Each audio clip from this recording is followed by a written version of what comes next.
40 termine la semaine sur une note négative dans le sillage de publications décevantes dans le secteur bancaire aux États-Unis et de statistiques également inférieures au consensus avec la publication des ventes au détail aux États-Unis toujours, ainsi que la production industrielle, des chiffres qui sont sortis inférieurs aux attentes de la communauté financière. Parmi les valeurs qui se sont distinguées vendredi, on retrouve EDF, l'électricien a plongé après avoir lancé un avertissement sur ses résultats pour son exercice 2022 suite aux mesures annoncées par le gouvernement français destinées à limiter la hausse des tarifs de l'électricité en 2022.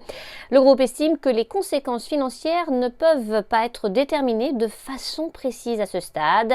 À titre illustratif, dans l'état actuel des informations dont le groupe dispose, l'impact de ces mesures sur l'EBITDA 2022 est estimé à environ 8,4 milliards d'euros sur la base des prix de marché au 31 décembre 2021 et environ 7,7 milliards d'euros sur la base des prix de marché au 12 janvier 2022.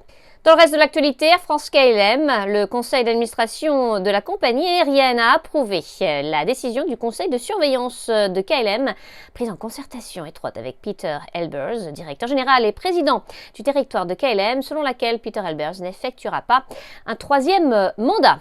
Et puis Elior, un des leaders mondiaux de la restauration collective et de la restauration de concession, a vu sa note de crédit Corporate Family Rating être abaissée par Moody's de BA3 à B1 avec une perspective stable. Enfin, Rémy Cointreau, le groupe de spiritueux, a annulé 750 000 actions auto-détenues, représentant environ 1,45% de son capital social.